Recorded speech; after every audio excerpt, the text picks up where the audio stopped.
3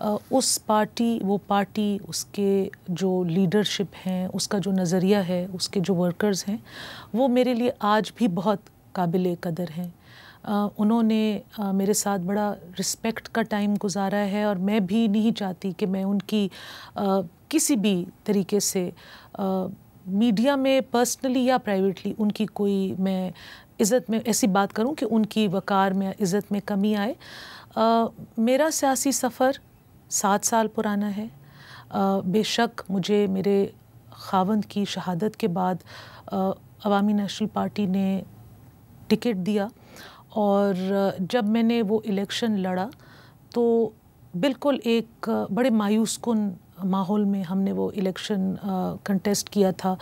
ہارون کی شہادت ہو گئی تھی، میرے سسر کی شہادت ہو گئی تھی.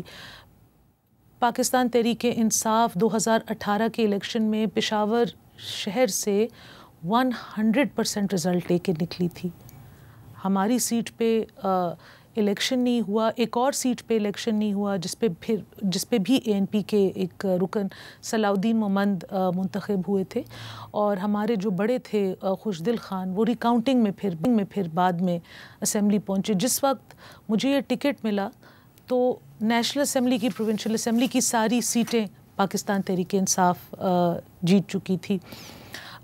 میں کہوں گی کہ یہ میری قسمت میں تھا یا میرے نصیب میں تھا کہ یہ حادثاتی طور سے مجھے سیاست میں لانچ کر دیا گیا، اور جو میری ٹریننگ ہوئی ہے وہ ضرور بلور ہاؤس میں ہوئی ہے، اس پارٹی میں ہوئی ہے.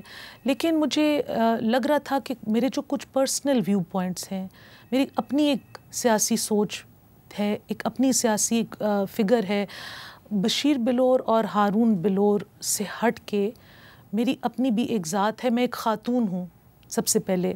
تو کچھ باتیں، ماحول ایسی تھیں کہ جب میں ان پہ کوئی اپنا کامنٹ دینا چاہتی تھی، کب رائے دینا چاہتی تھی، تو وہ اس میں بڑا متنازع بن جاتا تھا، اور مجھے فیل ہوتا تھا کہ میری جو رائے ہے وہ ان کی رائے کے ساتھ نہیں ملتی.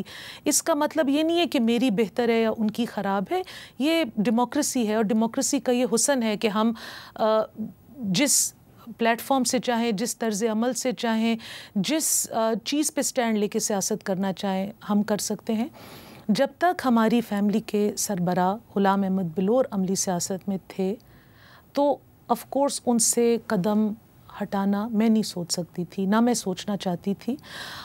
غلام احمد بلور صاحب نے اب پریس کانفرنس بھی کر دی ہے. انہوں نے اعلان کر دیا ہے کہ انتخابی اور پریکٹیکل پالیٹکس سے اب میں نہیں کر سکتا. وہ عنقریب اسلام آباد منتقل ہونے والے ہیں، اور ان کا پیار، محبت اور وفاداری آج بھی عوامی نیشنل پارٹی کے ساتھ ہے، اور میں اس کی بہت قدر کرتی ہوں. لیکن میں نے اب سوچا کیونکہ اب میرے سر کے اوپر پولیٹیکلی حاجی صاحب کا سایہ نہیں ہوگا، تو میں ایسے پلیٹ فارم سے جا کے اپنی سیاست کا آغاز کروں اکیلے، جہاں پہ میری جو ویوز ہیں یا میری جو تھاٹ پروسیس ہے وہ زیادہ کمفرٹیبلی فٹ ہو. تو حاجی صاحب تو آپ کے ساتھ اس فیصلے میں شریک نہیں ہے، وہ تو مسلم لیگ نون میں گئے نہیں. حاجی صاحب تو دیکھیں نا، انہوں نے تو آپ کو بتایا، انہوں نے سیاست کا آغاز بھی اسی پارٹی سے کیا ہے، اور سیاست کا انہوں نے اپنا جو گڈ بائی کہا ہے تو اسی پارٹی میں کہا ہے. لیکن حاجی صاحب کی ریٹائرمنٹ کے ساتھ میں نہیں ریٹائر ہوئی، ہمارے ورکرز نہیں ریٹائر ہوئے، ہمارا حلقہ نہیں ریٹائر ہوا، اور جو ہمارے حلقے اور بالخصوص جو پشاور کے مسائل ہیں وہ نہیں ریٹائر ہوئے. پچھلے 12 سالوں سے صافی صاحب آپ دیکھ رہے ہیں کہ پورا صوبہ، لیکن بالخصوص پشاور ایک تباہی کی طرف بس دوڑا جا رہا ہے. نہ وہاں پہ کوئی کام ہو رہا ہے، نہ وہاں پہ کوئی ڈیولپمنٹ ہو رہی ہے، نہ وہاں پہ کوئی کسی کا پرسان حال ہے. ابھی چند دنوں پہلے 4 لوگ جس میں سے خواتین اور بچے تھے کوچی بازار میں ایک آج میں جھلس کے مر گئے. تو ریسکیو سروسز جب کوچی بازار جیسے علاقے میں آگ بجھانے آئے، ان کے پاس نہ لیڈر تھا اور نہ ان کے پاس ہوز تھا، نوزل نہیں تھا. ہوز تھا لیکن نوزل نہیں تھا. تو وہ جو دوسری مالے پہ لوگ پھنسے رہے وہ ادھر ہی جھلس کے مر گئے. یہ ایک بیسک چیز ہے، ایک بیسک ہیومن رائٹ ہے. ہمیں یہ بتایا جاتا ہے کہ ریسکیو 11 کے آفیسز پشاور میں اس طریقے سے ڈیولپ کیے گئے ہیں کہ ہر 7 سے 9 منٹ میں ان کا ریچنگ ٹائم ہے. تو پہلے تو وہ گھنٹے بعد آئے، پھر ان کے ساتھ وہ نہیں آئے. اس طرح کہ میں آپ کو ڈیلی بیسس پہ جو ہمارا آبائی حلقہ ہے وہاں پہ 14 سے 16 گھنٹے کی لوڈ شیڈنگ ہو رہی ہے. لوگ بل بھی بھر رہے ہیں، اور جو کچھ لوگ نہیں بھرتے ہوں گے، کنڈے لگاتے ہوں گے، ان کی زد میں جو بل پیئنگ عوام ہے 12 گھنٹے 14 گھنٹے 16 گھنٹے، جس میں پشاور کے سارے بڑے بازار ہیں وہاں پہ لوڈ شیڈنگ ہو رہی ہے.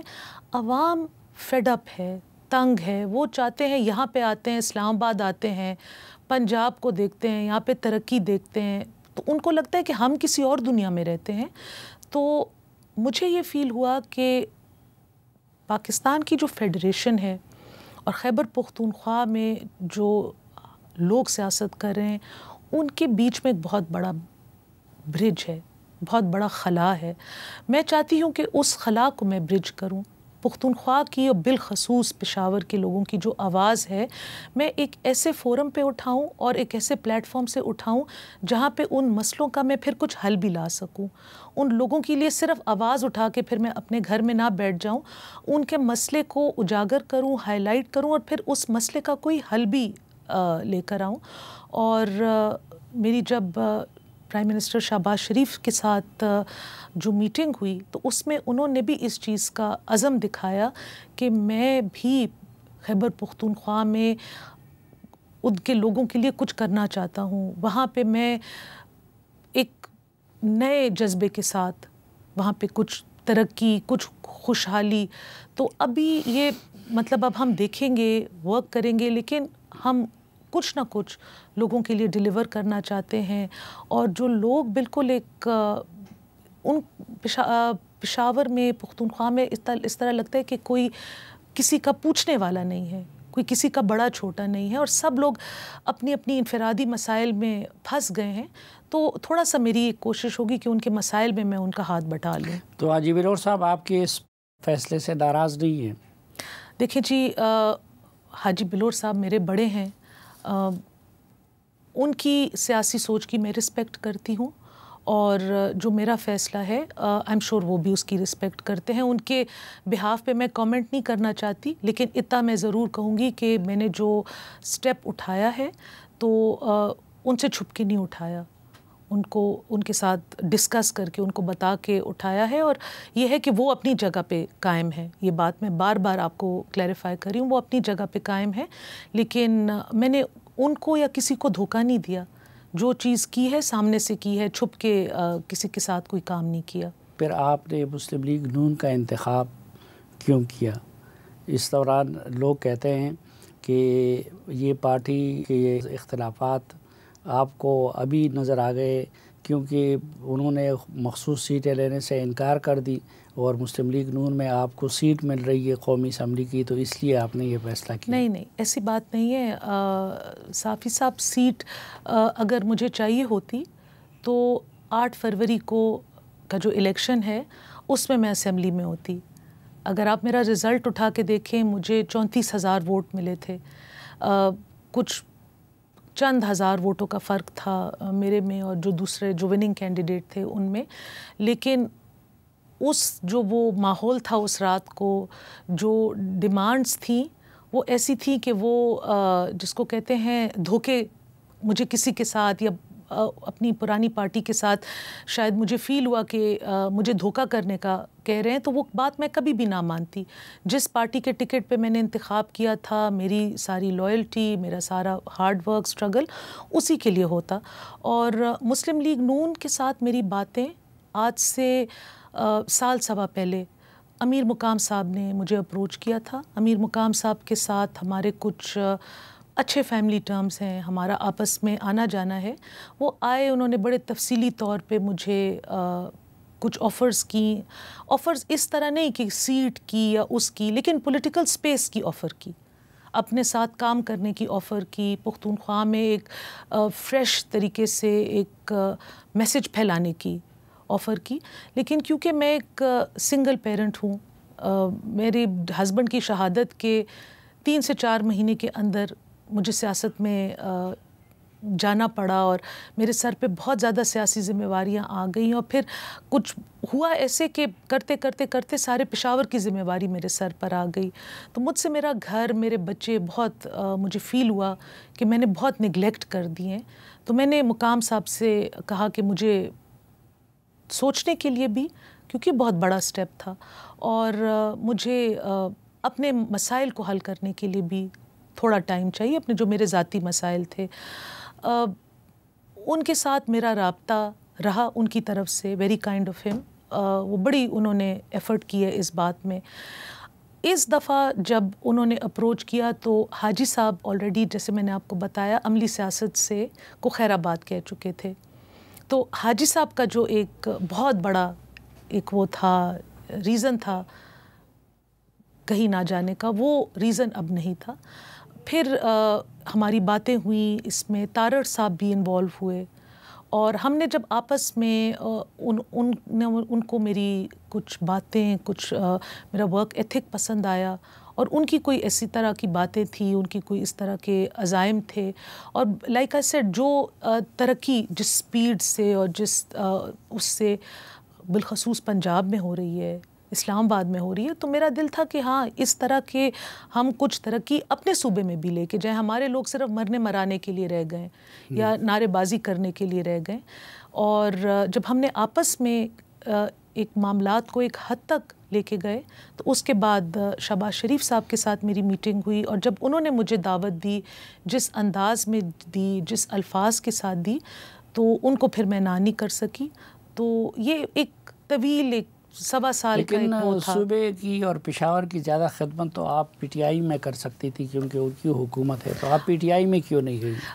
ان کی جو سیاسی سوچ ہے، ان کا جو سیاسی ماحول ہے، ان کا جو سیاسی کلچر ہے، اس کے ساتھ میں آئیڈینٹیفائی نہیں کرتی صافی صاحب. جس طرح کی وہ سیاست کرتے ہیں، بے شک کہ وہ بڑی پارٹی بھی ہیں ہمارے صوبے کی اور پاپولر پارٹی بھی ہیں ہمارے صوبے کی، لیکن ان کا جو سیاسی کلچر ہے، اس کے لیے میں اپنے آپ کو فٹ نہیں سمجھتی. اب مجھے نہیں لگتا کہ اس پلیٹ فارم سے میں کسی قسم کی بھی ان کی خدمت کر سکتی.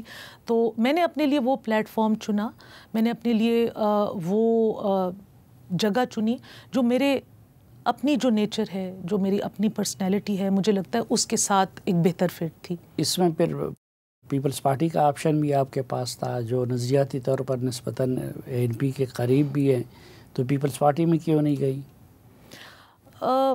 بہت ساری وجوہات ہوتی ہیں ایک چیز کی. آپ کی دیکھیں، مین چیز یہ ہوتی ہے کہ آپ کی لیڈرشپ کے ساتھ ایک قسم کی ایک کلک ہو جائے، ایک انڈرسٹینڈنگ بن جائے.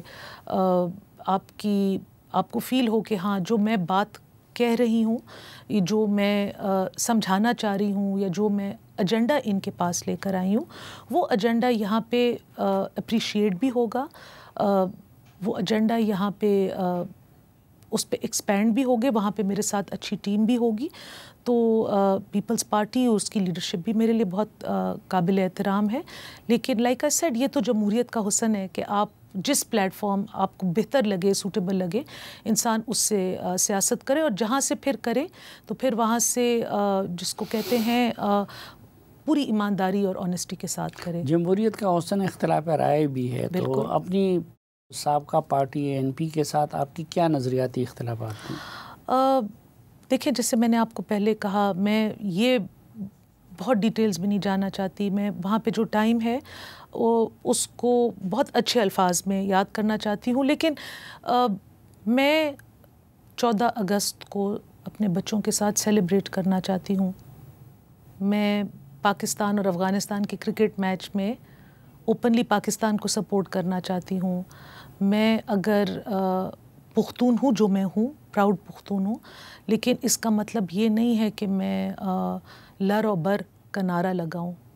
ایک چیز ہے جو کچھ لوگوں کے ساتھ یا کچھ لوگوں کی فیملی ہسٹری ایسی ہوگی. بہت سارے لوگ ایسے ہیں، میں نے اپنی سیاسی کریئر میں، جو کہ اتنا بڑا نہیں ہے، کہ میں نے بہت ساری فیملیز دیکھی ہیں جن کے آدھا خاندان افغانستان میں رہ گیا ہے، آدھا پاکستان میں رہ گیا ہے. ان کی جذبات کی میں قدر کرتی ہوں، لیکن میرے جذبات ان کے جذباتوں سے نہ ملے.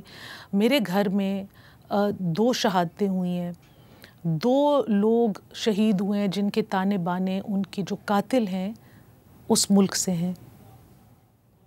جب بھی انویسٹیگیشن آئی ہے اور رکی ہے تو وہ انویسٹیگیشن جا کے افغانستان کے پوائنٹ پہ جا کے رک جاتی ہے. تو ایک انسان کا ایک ذاتی ایک فیل بھی ہوتا ہے، آپ کی ذاتی ایک سوچ بھی ہوتی ہے. اگین مسنگ پرسنس کے اوپر یہ نہیں ہے کہ مسنگ پرسنس کی فیملیز کے ساتھ میری سمپتھی نہیں ہے، لیکن بلینکٹلی اگر ہم ہر مسنگ پرسن کے کیس کو سپورٹ کریں تو یہ جو ٹیررسٹ ریلیٹڈ ایکٹیویٹیز ہیں اگین جس میں میرا خاندان زد میں آیا ہے، جس کی وجہ سے میرے بچے یتیم ہوئے ہیں، اور 7 سال سے اور اس سے پہلے جو بشیر بلور صاحب کی شہادت کو 13 سال ہو گئے. تو آپ کی فیملی کا ایک سربراہ ہوتا ہے، اس نے فیملی ایک طریقے سے مینیج کی ہوتی ہے. پہلے آپ کا ایک سربراہ مارا جائے، آپ کی فیملی تتر بتر ہو، آپ اس کو ری ارینج کریں، پھر دوسرا سربراہ آپ کا مارا جائے، اور پھر عورتیں اور بچے اس فیملی کو ری ارینج کریں. تو ہمارا اپنا کچھ چیزوں کے اوپر ہارڈ لائن ہے. اب میں as a family as the victim of the war on terror میں کہتی ہوں کہ جتنا اسٹیٹ اسٹرکٹ ہو سکتی ہے ہونا چاہیے. ہم جیسے لوگوں کو بھی تحفظ ملنا چاہیے. جو لوگ روز مارے جا رہے ہیں ان کو بھی ملنا چاہیے. یہ نہیں ہے کہ اس میں اسٹیٹ بلیم لیس ہے یا ریاست کا کوئی وہ نہیں ہے. میں یہاں پہ ریاست کو وائٹ واش کرنے کے لیے نہیں آئی ہوں، میں ان کی ترجمانی نہیں کری، لیکن میں اپنے جو جذبات ہیں اس کی عکاسی کر رہی ہوں. تو ہر وقت جیسے آپ لوگوں کے اوپر اگر جرنلسٹ میں نے نوٹ کیا آج کل کوئی اپنی رائے دے دے جو کسی سے مختلف ہو تو ایک دم سے یہ لگ جاتا ہے کہ جی آپ نے لفافہ لے لیا ہے. تو ہم پہ ایک دم سے یہ لگ جاتا ہے کہ جی ہم ٹاؤٹ ہیں. ہم کیوں ٹاؤٹ ہیں؟ ہم کس کے ٹاؤٹ ہیں؟ ہم ان لوگوں کو نہ جانتے ہیں، نہ پہچانتے ہیں، نہ ان کے ساتھ رابطے میں ہیں. لیکن ایک اپنا سیاسی سوچ رکھنا یا جو میری زندگی میں جو حادثات ہوئے ہیں ان کی بیسس پہ ایک سوچ رکھنا، آئی تھنک یہ کوئی بری بات نہیں ہے. اگر ہمارا ملک کسی ملک کے ساتھ جنگ پہ جاتا ہے تو میں کھل کے اپنے ملک کو سپورٹ کرنا چاہتی ہوں. تو یہ نظریات تو عوامی نیشنل پارٹی کے پہلے سے بھی تھے، تو آپ نے پہلے کیوں اس کی بنیاد پہ پارٹی کو نہیں چھوڑا؟ دیکھیے میں نے آپ کو بتایا کہ میرے فیملی ریزنز تھے، اور دیکھیے یہ نہیں ہے کہ ساری پارٹی ایک سوچ کی ہے. بہت سارے لوگ اس پارٹی میں میری سوچ بھی رکھتے ہیں، مجھ سے زیادہ بھی وہ جس کو کہتے ہیں ایک پرو سٹانس رکھتے ہیں.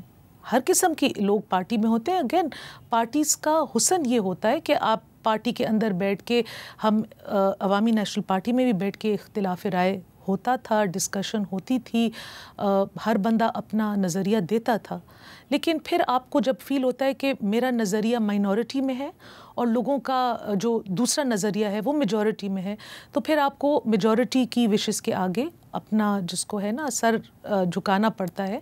اور مجھے again like I said with all due respect مجھے یہ فیل ہوا کہ میری جو یہ ویوز ہیں یہ مے بی دوسرے پلیٹ فارم پہ بیٹر سوٹیڈ ہوں. پارٹی کے لیے بھی آسانی ہوگی کہ ان کو میرے ان ویوز کو ڈیفینڈ نہیں کرنا پڑے گا، ان کو مجھے پولیٹیکل کور نہیں دینا پڑے گا، اور میرے لیے بھی آسانی ہوگی. زیادہ تر لوگ سمجھتے ہیں کہ شاید جو موجودہ وہاں کی قیادت ہے ان کے ساتھ اختلاف کی وجہ سے اور آپ کو اور آپ کے بیٹے کو ڈیو جگہ نہ دینے کی وجہ سے آپ پارٹی چھوڑ رہی ہیں. اس تھیوری کے بارے میں آپ کیا کہیں گے؟ دیکھیے میں نے آپ کو پہلے بھی کہا ہے، ولی باغ اور اس کے سارے فریقین ہمارے لیے بہت قابل احترام ہیں. ہم نے ان کے ساتھ بہت اچھا ٹائم گزارا ہوا ہے، اور پارٹی بدلنے کا مطلب یہ نہیں ہوتا کہ آپ اپنی سارے رشتے ناطے توڑ دیں یا چھوڑ دیں. میری لائف میں ریسنٹلی ایک پرسنل ایک انسیڈنٹ ہوا تھا جس میں ایمل خان نے خود سے انٹروین کیا تھا. مجھے بڑا اچھا بھی لگا تھا کہ انہوں نے ہماری ایک فیملی کی کوئی گھر کی کوئی بات تھی، اس میں انہوں نے اپنی طرف سے انٹرونشن کی تھی. تو دیکھیں کسی کو پسند کرنا یا کسی کے ساتھ اچھے روابط ہونا، کسی کو اپنا بڑا ماننا یہ الگ بات ہے، لیکن پولیٹیکل سوچ ایک الگ بات ہے. لائک آئی سیڈ یہ کلیکٹیو بات ہوتی ہے. ایمل خان پہ یا جو بھی پارٹی قائدین ہیں وہ بھی میجورٹی لوگوں کا جو نظریہ ہے وہ لے کے چلیں گے. وہ میرا نظریہ صرف یا میرے گھر کا یا میرے گھر والوں کا نظریہ لے کے نہیں چل سکتے. تو اس طرح کی کوئی بات نہیں ہے. میں اس چیز کو بالکل وہ نہیں کہوں گی. It's just a difference of opinion. ایسی کوئی میری گرجز ان کے خلاف نہیں۔ ناظرین محترمہ، سمر ہارون بلور کے ساتھ یہ خصوصی گفتگو جاری رہے گی، لیکن ایک وقفے کے بعد۔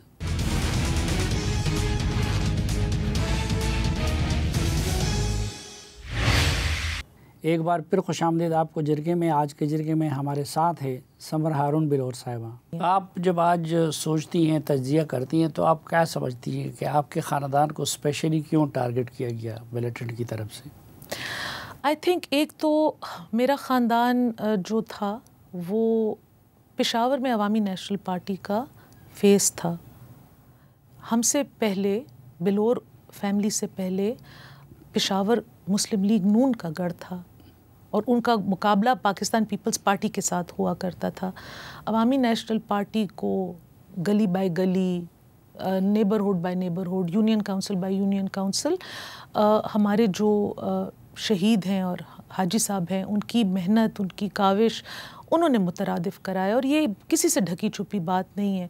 پھر خصوصی طور پہ جو میرے شہید سسر تھے بشیر احمد بلور، وہ انتہائی نڈر، انتہائی آؤٹ اسپوکن، بہت مطلب ابھی ان کے بعد، ان کے جانے کو 13 سال ہو گئے ہیں، ان کی طرح میں نے جو اس وقت طالبان تھے، آج وہ فتنہ الخوارج ہیں، کل اس سے پہلے ہمارے ٹائم سے پہلے وہ مجاہدین تھے، لیکن ہیں وہ دہشت گرد۔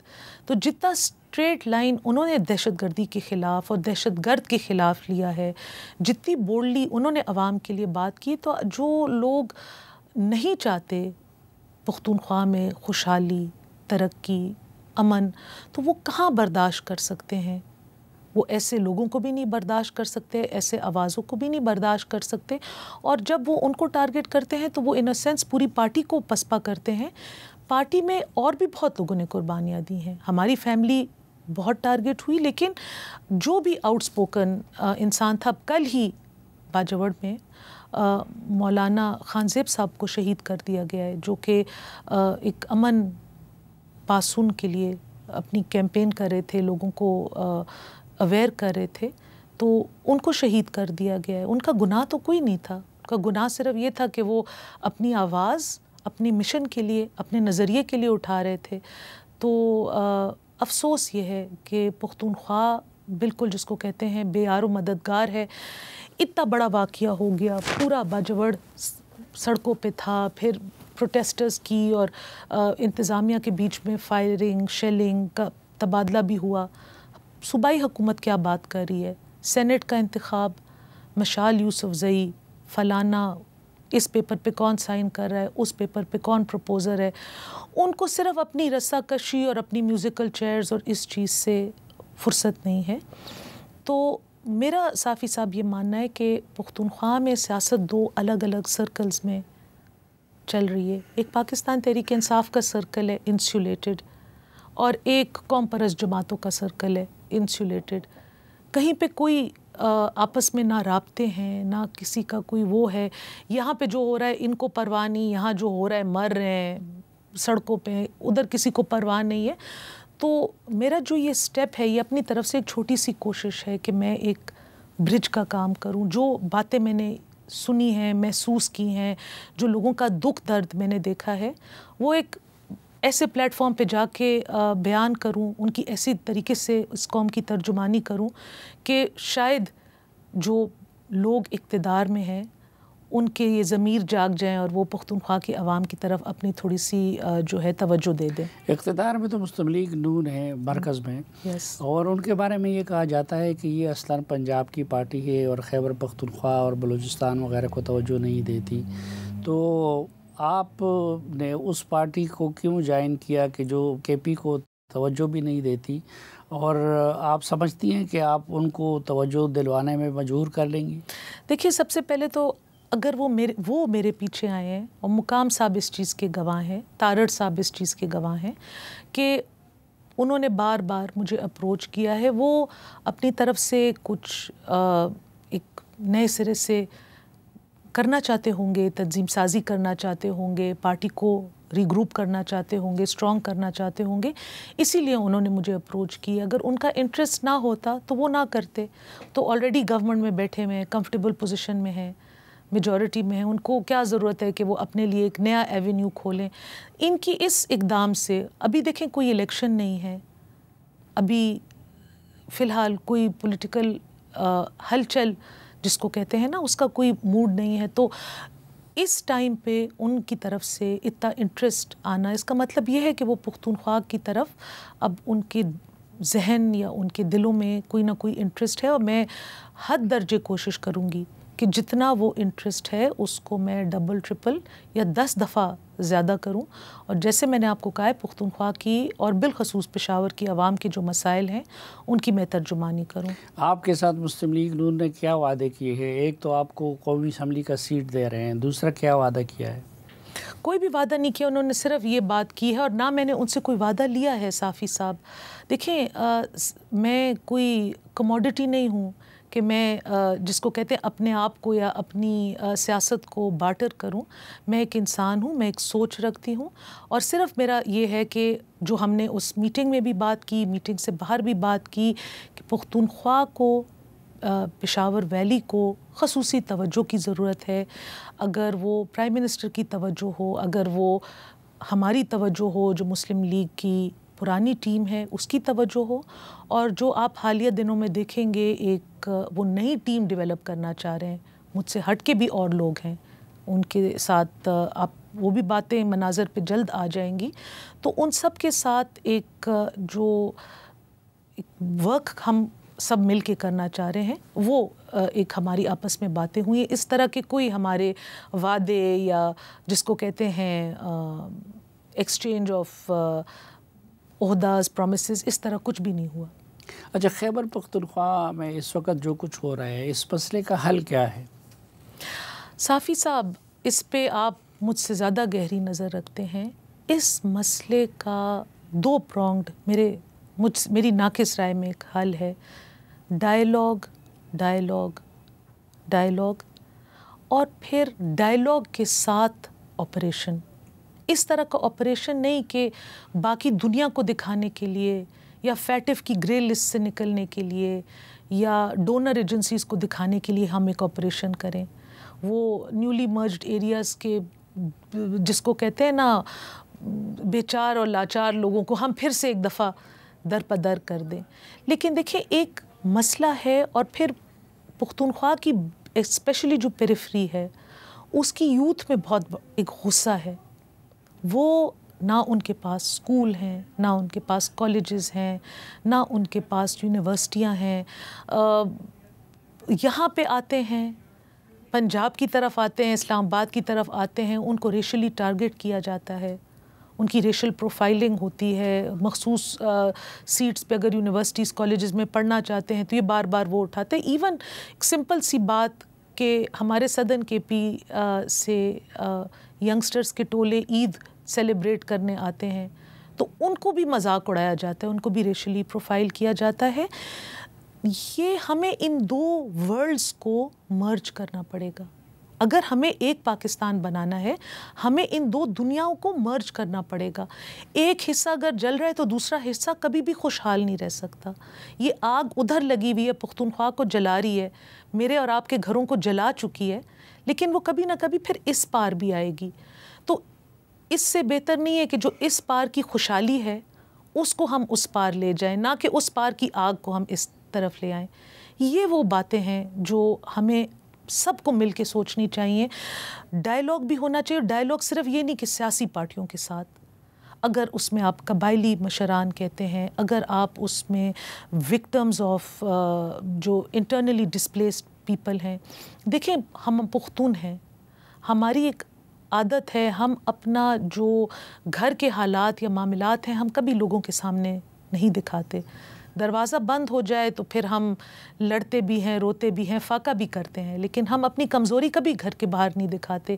یہ جو پے در پے ہر روز واقعات ہو رہے ہیں، اس کا جو پیچھے وہ فیملیز کے ساتھ جو ہو رہا ہے، ان کی مینٹل ہیلتھ کیسی ہوگی، ان کی ایموشنل ہیلتھ کیسی ہوگی، جن بچوں کے باپ، جن عورتوں کے خاوند ان سے چھینے جا رہے ہیں، جن بوڑھے ماں باپ کے بیٹے ان سے چھینے جا رہے ہیں، ان کی کفالت کل کو کون کرتا ہے؟ ان کا تو کوئی پوچھتا ہی نہیں ہے۔ اور یہ بات بھی میں نے پرائم منسٹر صاحب کے ساتھ کی ہے کہ پختونخوا میں اتنی large population civilian victims of war on terror ہے۔ دیکھیے جی، جو فورسز کے لوگ ہیں بہت اچھا کرتے ہیں، وہ اپنے شہداء کو ایک رسپیکٹ دیتے ہیں، ان کی فیملیز کو آنر کرتے ہیں، ان کی فیملیز کو کی کفالت کرتے ہیں۔ پولیس نے بھی اب یہ کام شروع کیا، بہت اچھی بات ہے۔ ہماری خیبر پختونخوا پولیس نے بہت سفر کیا ہے، بہت قربانیاں دی ہیں، لیکن جو پولیٹیکل ورکرز ہیں، جو عوام ہے، میرے خاوند جب شہید ہوئے تھے تو ان کے ساتھ 20 اور لوگ بھی شہید ہوئے تھے۔ میرے خاوند لیڈر تھے تو ان کی برسی منائی جاتی ہے، وہ 20 اور لوگوں کا کسی نے پوچھا؟ کوئی گیا، کوئی نے پوچھا آپ کے گھر میں راشن ہے، کھانا ہے، پانی ہے؟ تو ان لوگوں کا جو غم و غصہ ہے نا، جو یہ ہمارے فرنج ایلیمنٹس ہیں، نیگیٹو ایلیمنٹس ہیں، وہ ان کو یوٹیلائز کر رہے ہیں۔ تو اس کے بیچ میں یہ جو گیپ بن گیا ہے، لائک آئی سیڈ، یہ 2 سیپریٹ دنیا بن گئی ہیں، ان دنیاوں کو مرج کرنے کا وقت آ گیا ہے۔ اگر آپریشن ہو تو سب کو پہلے بٹھا کے، سب کو سمجھا کے، جن لوگوں کو کی پشت پناہی ہو رہی ہے یا جس کی پشت پناہی کے شک میں آپریشن ہو رہا ہے، اس کے بارے میں بھی کلیئرٹی سے بتانا چاہیے کہ انہوں نے یہ اقدام کیے ہیں، یہ نقصان پہنچایا ہے، ان کی پشت پناہی میں آپ لوگوں کا اتنا نقصان ہو گیا ہے۔ جب تک ہم ایک دوسرے سے بات نہیں کریں گے، وہ اپنا درد نہیں سنیں گے، اور ایک انسان کی زبان آپ سے مختلف ہے تو اس کا مطلب یہ نہیں ہے کہ اس کا دل آپ سے مختلف ہے۔ تو تھوڑا سا جو سینٹر ہے اس کو دل پڑا کرنا چاہیے، جو پختونوں کی جو محرومی ہے اس کی طرف تھوڑی سی توجہ دیں، اور جو پختون ہیں وہ اپنے اندر دیکھ کے، اپنے گریبان میں دیکھ کے کہیں کہ جو ہم نے جن غلط طالبان سے بھی بات کرنی چاہیے۔ طالبان سے بھی میں کہتی ہوں اب اٹس ہائی ٹائم کہ طالبان سے بھی بات کرنی چاہیے، کہ 2 ٹوک ایک پیغام دینا چاہیے کہ یا تو آپ جنگ بندی کریں اور یا ہمارے ساتھ جنگ کریں، اور یہی ایک موقف ہونا چاہیے۔ یہ جو ہم نے ان بٹوین کا راستہ لے لیا، تو اس ان بٹوین کے راستے سے ہمارا صوبہ اور کتنے سارے گھر تباہ ہو گئے ہیں۔ جو تباہ ہو گئے وہ تو ہو گئے، اب ان کی واپسی نہیں ہو سکتی، لیکن جو بچ گئے ہیں تو ان کو تو ہم سب کو محنت کر کے کوشش کر کے بچانا چاہیے۔ بہت شکریہ سمر ہارون بلور صاحبہ، ہمیں وقت دینے اور ہم سے بات کرنے کے لیے۔ ناظرین، اس توقع کے ساتھ کہ آپ جہاں بھی رہیں خوش رہیں، آج کے جرگے سے اجازت چاہتا ہوں۔ اللہ حافظ۔